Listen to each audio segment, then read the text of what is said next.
दिल्ली शराब घोटाला केस में दिल्ली की राउज एवेन्यू कोर्ट ने पूर्व मुख्यमंत्री अरविंद केजरीवाल और उप मुख्यमंत्री मनीष सिसोदिया को सीबीआई केस में बरी कर दिया है। कोर्ट ने शुक्रवार को कहा कि दोनों के खिलाफ सबूत नहीं है, आरोप साबित नहीं होता।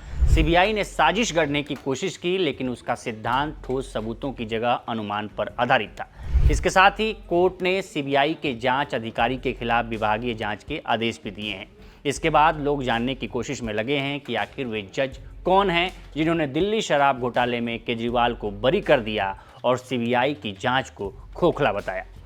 बता दें, ये फैसला दिल्ली के राउज एवेन्यू कोर्ट में स्पेशल जज जितेंद्र सिंह ने सुनाया। जितेंद्र सिंह दिल्ली न्यायिक सेवा के वरिष्ठ न्यायिक अधिकारी हैं।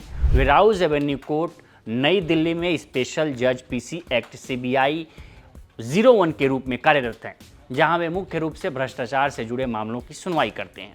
उन्होंने दिल्ली विश्वविद्यालय से कानून यानी LLB की पढ़ाई की है और अक्टूबर 2024 में अतिरिक्त सत्र न्यायाधीश के रूप में पदोन्नत हुए।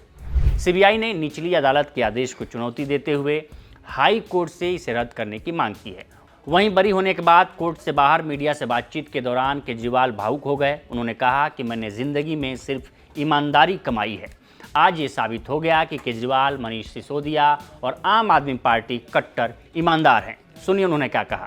पिछले कुछ सालों से भारतीय जनता पार्टी जिस तरह से शराब घोटाला कर रही थी और हमारे ऊपर आरोप लगा रही थी, आज कोर्ट ने सारे आरोप खारिज कर दिए और जितने भी एक्यूज्ड थे सबको डिस्चार्ज कर दिया। हम हमेशा कहते थे सत्य की जीत होती है। हमें भारतीय न्याय प्रणाली पे भरोसा है। मैं जज साहब का बहुत बहुत शुक्रिया अदा करता हूँ जिन्होंने हमारे साथ न्याय किया। सत्य की जीत हुई। मैं हमेशा कहता था कि भगवान हमारे साथ है। मोदी जी ने और अमित शाह जी ने मिल के आजाद भारत का सबसे बड़ा राजनीतिक षड्यंत्र रचा। आम आदमी पार्टी को खत्म करने के लिए आम आदमी पार्टी के सबसे बड़े 5 नेताओं को जेल में डाल दिया गया। यहाँ तक कि सिटिंग चीफ मिनिस्टर, जो आज तक भारत के इतिहास में कभी नहीं हुआ, सिटिंग चीफ मिनिस्टर को उसके घर से घसीटकर जेल में डाला गया और 6 महीने तक जेल में रखा गया। हमारे उप मुख्यमंत्री मनीष सिसोदिया जी, उनको लगभग 2 साल तक जेल में रखा गया। पूरा का पूरा फर्जी केस था। हमारे ऊपर कीचड़ फेंका गया।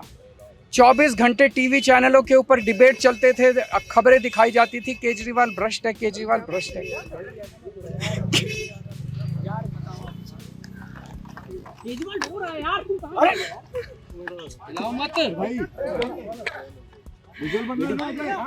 हो गया सर।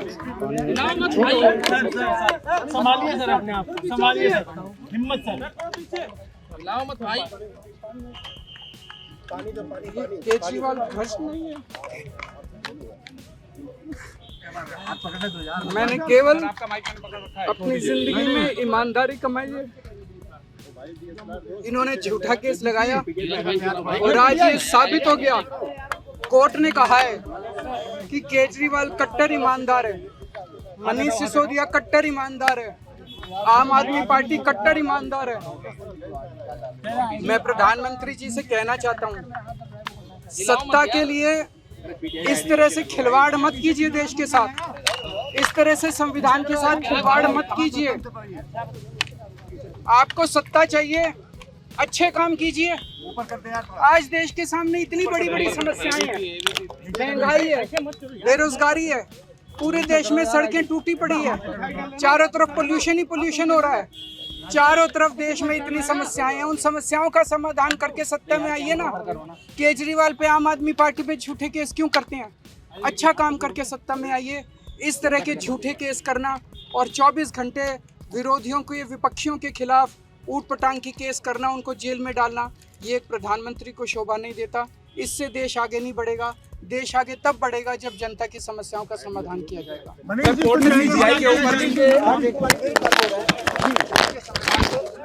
Sir madam.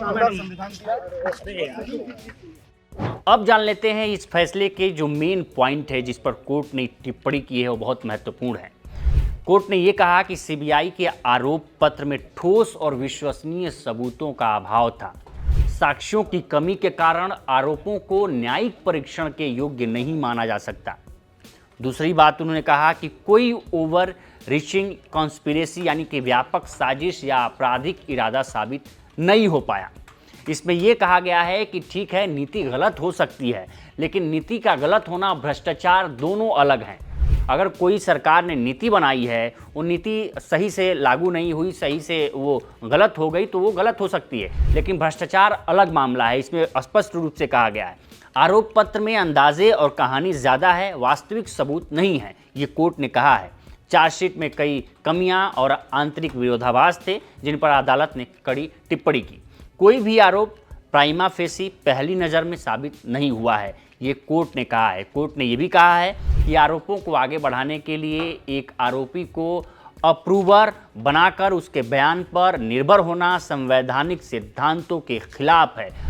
यानी आप सोचिए कि इस केस में, दिल्ली शराब नीति घोटाले में, कई आरोपियों को सरकारी गवाह बना ली सीबीआई ने, और वो जो पहले आरोपी थे वो सरकारी गवाह के रूप में केजरीवाल, मनीष सिसोदिया और आम आदमी पार्टी समेत तमाम लोगों के खिलाफ गवाही देते थे, और उसी गवाही को सीबीआई अपने जांच में आधार बना लेती थी। उसी पर कोर्ट ने टिप्पणी की कि किसी आरोपी को अप्रूवर बना के और उसके खिलाफ ले जाना, ये कानून का भी मजाक है और संविधान का मजाक है। इसके साथ ही अदालत ने न केवल आरोपियों को बरी किया, बल्कि सीबीआई की जांच और आरोप पत्र की गुणवत्ता पर भी सख्त आलोचना की और कुछ अधिकारियों के खिलाफ विभागीय जांच की सिफारिश भी की। तो फिलहाल इस रिपोर्ट में इतना ही। इस पर आपकी क्या राय है, हमें कमेंट कर सेक्शन में जरूर बताएं। बाकी देश दुनिया की तमाम खबरों के लिए बने रहे लोकमत टीवी के साथ। नमस्कार।